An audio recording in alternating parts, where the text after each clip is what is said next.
The most dangerous markets are rarely the ones where people are openly afraid. They are the ones where the structure is already breaking, but the language around it still sounds manageable. That is where housing is now. I want to explain this carefully because most people still think housing crashes announce themselves with a dramatic sound.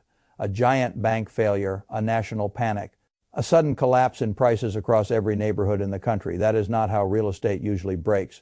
Real estate breaks in stages. First, the buyers disappear. Then the sellers refuse to admit what that means. Then the market freezes. Then life keeps moving while price expectations stay stuck in the old world.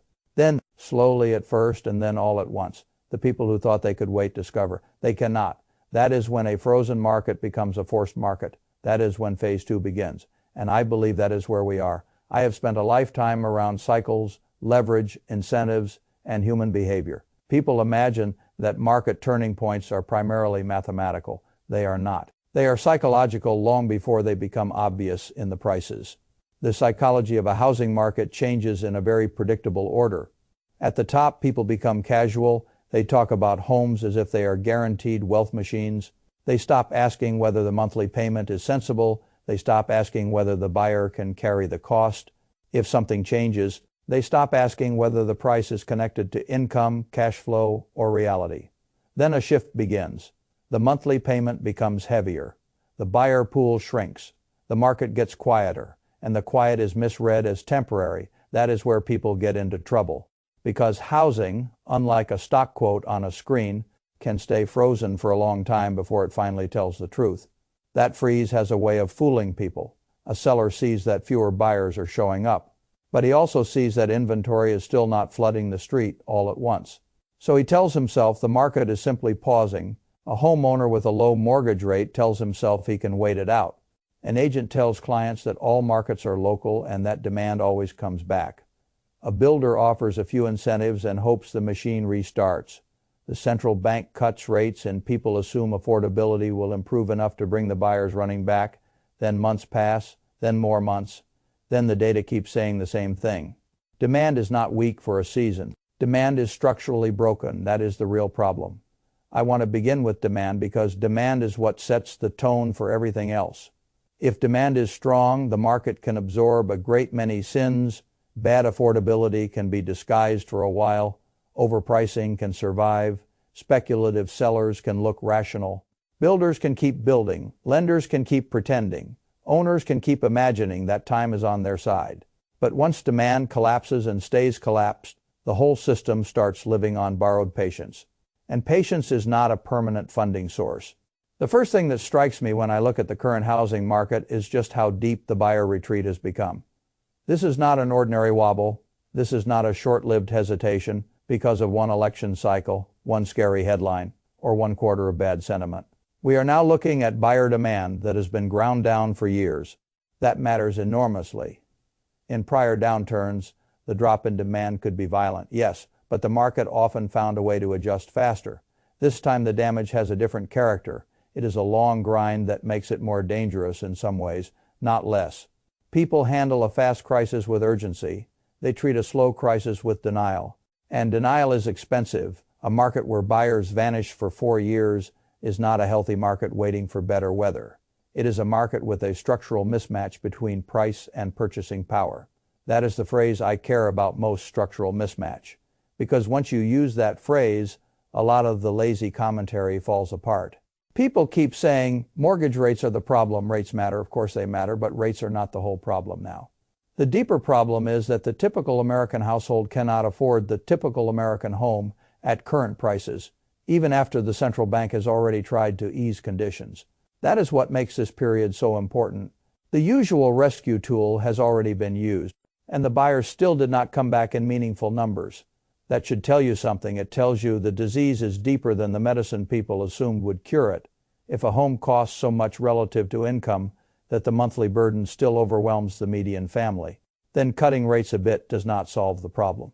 It softens one side of the pressure while leaving the larger affordability wound open. That is where we are.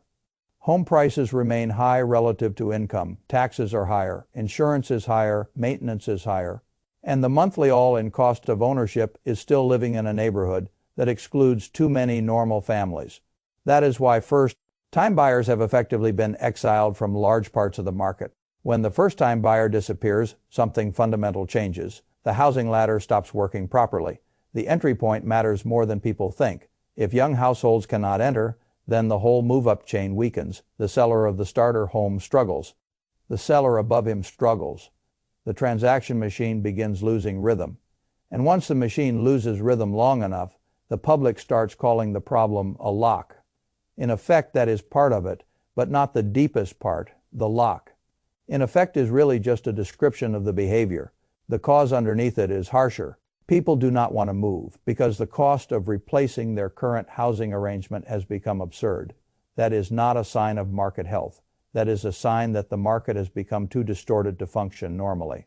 Now, for a while, that distortion can look stable. Owners sit still. Listings stay low.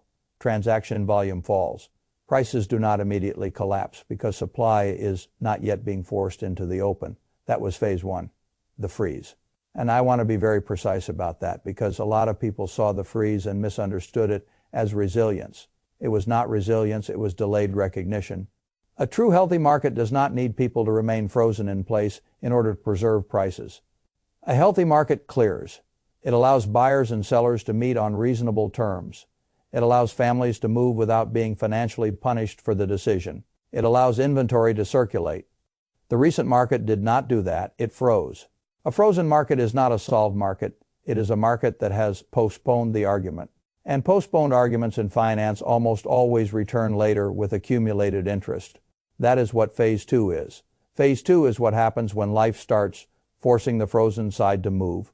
People divorce, people lose jobs, people relocate, people run into cash problems, people discover they cannot carry the payment anymore. Builders cannot wait forever.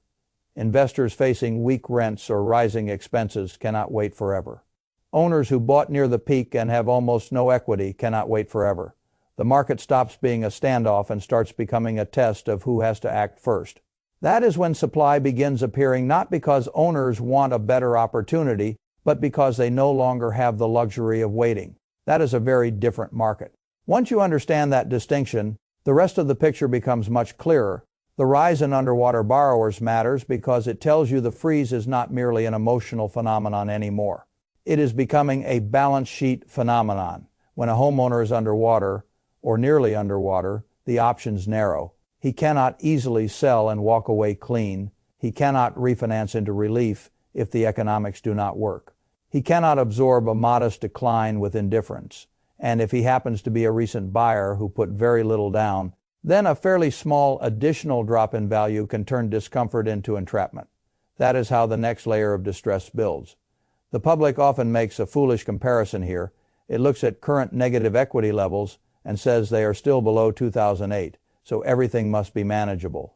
That is lazy thinking. You do not judge a fire by comparing the first smoke to the largest flames from the last disaster. You judge it by asking whether the conditions for spread are getting worse or better. That is the right question. And the answer right now is not encouraging. If underwater loans are rising quickly, if thin equity borrowers are numerous, if many of them are concentrated among recent vintages, if affordability is still awful, and if demand remains historically weak, then the direction matters more than the current absolute comparison to 2008. That is how sensible adults think. The market does not need to repeat history in identical percentages to become dangerous. It only needs to begin resembling the same pattern of pressure. And I think that pattern is unmistakably forming. Now let us talk about geography because real estate always becomes local before it becomes national. One of the mistakes people make in late-stage housing trouble is assuming that the stress must arrive everywhere equally at once. It will not. It never does. The Sunday Belt gave us the first clear boom, so it is no surprise that much of the first visible weakness is there now too. Florida, Texas, Arizona, and parts of Colorado all became magnets during the migration wave. People moved quickly. Builders responded aggressively. Prices shot upward. The narrative became intoxicating. These were the future markets, the growth markets, the low-tax markets, the markets that would supposedly absorb endless inbound demand. That kind of narrative is always dangerous because it teaches people to extrapolate a temporary surge as if it were a law of nature. The truth is simpler. Markets powered by migration are extraordinarily sensitive to changes in migration. If the people stop arriving, the logic changes. If the people slow dramatically, the whole structure that justified high construction and high pricing begins wobbling. That is exactly what we are seeing. The migration engine did not merely cool. In several places it collapsed relative to the frenzy years. That matters because a lot of pricing, especially in fast-growing Sunday belt markets, was built on the assumption that inbound demand would remain abnormally strong. Now those assumptions are being tested by reality. Without the same flood of new people, the inventory looks different. Without the same urgency among buyers, days on market stretch. Without the same sense of scarcity, price cuts become normal. And once price cuts become normal, psychology changes. The seller no longer feels he is naming terms to a desperate line of buyers. He begins to feel that the market may not rescue his expectations. That is a profound shift. This is why I keep coming back to Austin as an example. A market that looked unstoppable on the way up can look very ordinary on the way down. The people who bought at the peak with confidence often did so because the recent past had trained them to believe the future was a straight extension of the boom. That is how bubbles always work. The immediate past becomes a story about the permanent future. Then the future refuses to cooperate. Florida is even more fascinating because the distortions became more layered. Single-family pressure, condo trouble, insurance pressure, association assessment pressure, and post-legislative repair obligations all began colliding at once. That is not one problem. That is a stack of problems. And stacks are dangerous. A condo owner can sometimes survive one issue, higher insurance perhaps, or a small assessment perhaps, or a slower resale market perhaps. The trouble begins when all of them arrive in the same era and the buyer pool is already weak. Then the market can turn from hopeful to desperate much faster than people expect. A special assessment does not care about your attachment to the view. A financing blacklist does not care about how much you once loved the unit. A weak resale market does not care what the agent told you last year. The arithmetic wins. It always does. Now some people hear all this and say, fine, the Sunday Belt is adjusting, but the Northeast and Midwest remain safe. That is possible for a while. I do not dismiss local supply dynamics. Tight inventory can protect prices. A constrained market with fewer listings can look sturdy longer than the more overbuilt and overhyped Sunday Belt areas. But I become cautious when people start using the word safe too confidently in markets that are simultaneously becoming more overvalued while still struggling with population realities. That is not an immediate collapse thesis. It is a warning about delayed vulnerability, a shrinking or slow, growing population base combined with prices that keep rising anyway is not a permanent free lunch. At some point, economics reasserts itself. At some point, the protected market has to justify the valuation on something stronger than inertia and scarcity alone. That is where complacency becomes a risk. I am not saying Chicago or Hartford must collapse tomorrow. I am saying that markets everyone calls safe often become the next surprise because the confidence around them delays the seriousness of the analysis. The present strength of a market is not proof of its permanent immunity. It may only mean the supply stress has not yet been forced into the open there. And forced selling is the whole story. This is why I keep insisting on that phrase, forced selling. Once you grasp it, Phase 2 becomes much easier to understand. Phase 1 was the stage where owners with low mortgage rates and unrealistic expectations could sit still and preserve the appearance of stability. Phase 2 begins when that population is no longer enough to control the market because another population enters the frame. The trapped recent buyers, the thin equity owners, the landlords facing deteriorating economics, the households hit by life events, the condo owners hit by real assessment bills, the builders who need actual transactions, not sentimental support, the commercial owners rolling into maturities they cannot refinance gracefully. These groups do not all move at once, but they do not need to. Markets break at the margin first. Then the margin expands. The commercial real estate wall is especially important here because people still pretend residential housing is its own separate planet. It is not. Capital is connected, lenders are connected, bank balance sheets are connected, regional credit conditions are connected. If a huge amount of commercial real estate debt is rolling into a much harsher refinancing world, that does not stay politely contained in one spreadsheet. It pressures lenders, it pressures capital allocation, it pressures the willingness to extend new credit cleanly, It pressures the confidence that property can always be refinanced into a more convenient future that matters for housing too. Everything in a credit system is more connected than the public likes to believe during good times. Now layer on top of this the problem of FHA stress and first-time buyer fragility. This part worries me because it reveals where the pressure is most acute. When delinquency rises hardest among lower income and first-time buyers, it means the pressure is not merely theoretical. It is living where the financial cushion is thinnest. People with thicker reserves can absorb some pain. People with paper wealth and little liquidity cannot. A recent buyer with a small down payment, a high payment burden, and minimal price cushion is not operating with much room. If life shifts even a little, he can be pushed into decisions he never imagined making. That is how foreclosures accelerate. Not because millions wake up one day and decide to abandon their homes, because a sufficient number of fragile owners run out of alternatives. That is what distress is, the depletion of alternatives. And when that happens in clusters, the market begins feeding on itself. More forced sales mean more supply. More supply means more price pressure. More price pressure means more households drift closer to negative equity.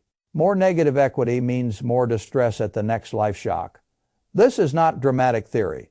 It is how housing downturns function. The market does not need every owner to panic.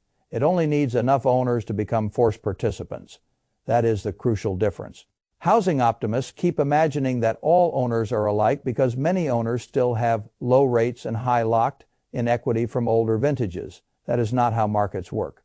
The market is set at the margin. If the marginal seller is increasingly distressed and the marginal buyer is increasingly absent, then the direction matters no matter how many comfortable people remain frozen in their houses. That is the part casual observers miss. Now let me speak about the Federal Reserve because a lot of people still want to believe this ends with a neat monetary rescue. Rate cuts can help some things. I am not denying that, but I care about whether the cuts are reaching the right wound. If the wound is fundamentally affordability, debt burden, insurance burden, taxes, and price levels far above what median families can support, then modest relief in the policy rate may not be enough to restart real demand. And if mortgage rates do not fall enough, or if prices do not adjust enough, then you still have the same basic problem. The typical family cannot afford the typical home. That is why I think it is foolish to keep saying the Fed will save housing. Save it how? By making homes affordable again without lower prices. That is not a serious plan. The central bank can influence liquidity and financing conditions. It cannot repeal arithmetic. And arithmetic is cruel when price outruns income for too long.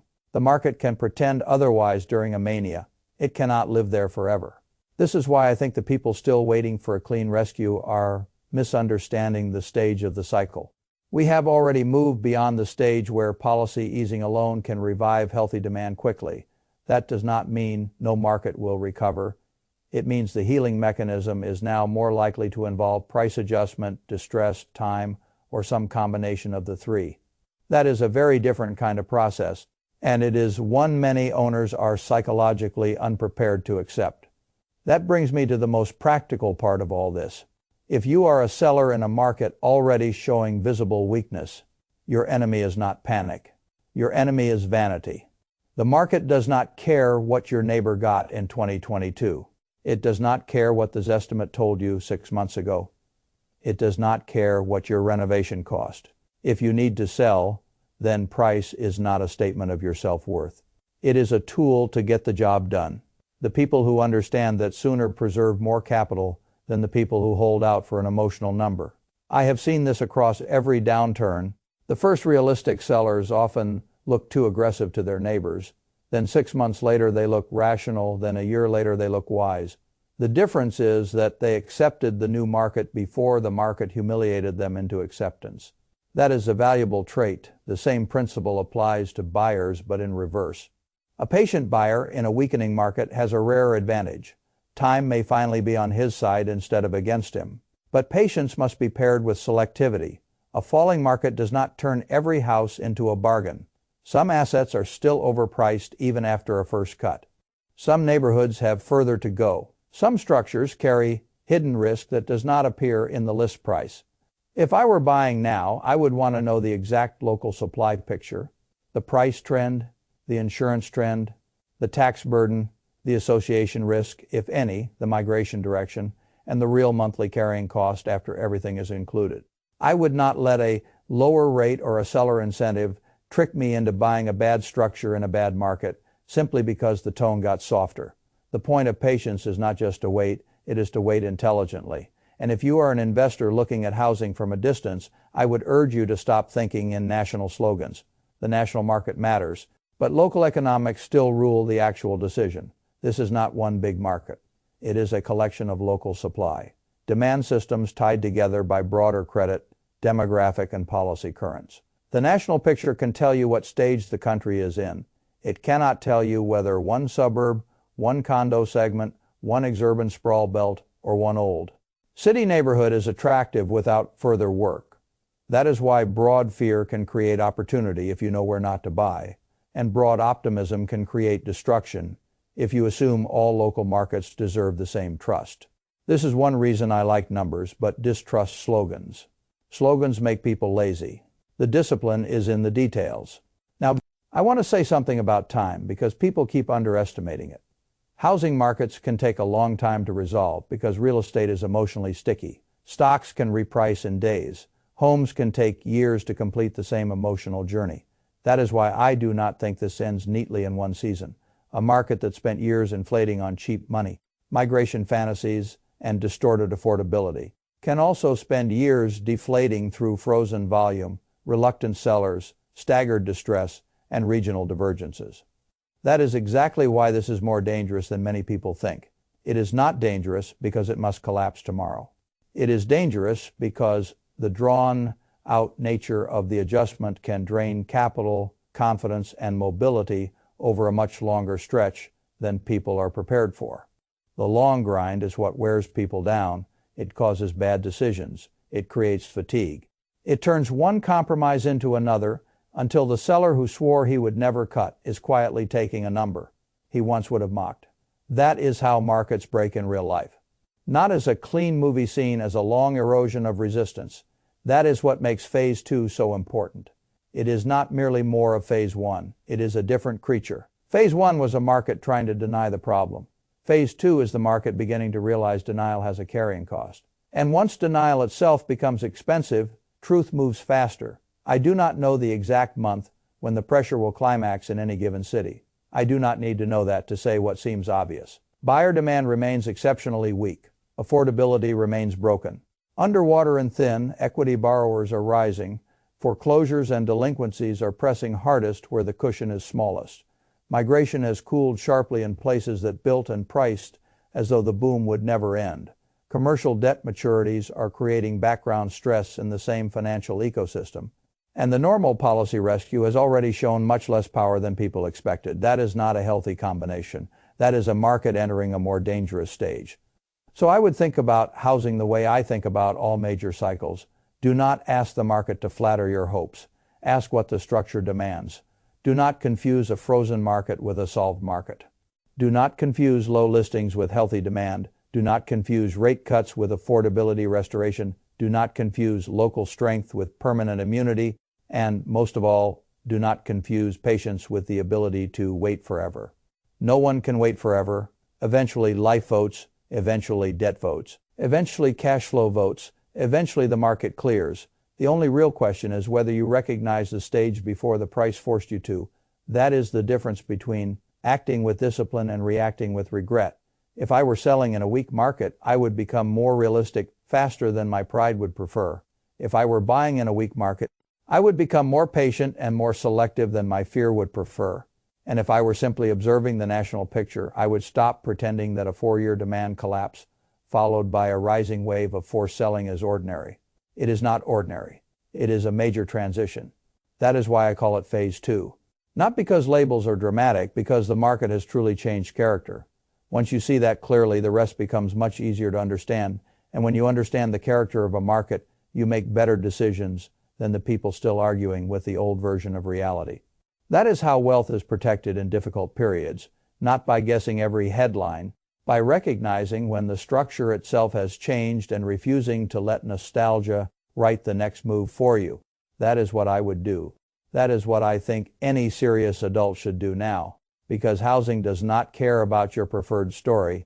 It only cares about supply, demand, debt, and time. And right now, all four are moving in a direction that deserves much more respect than the public has given it so far.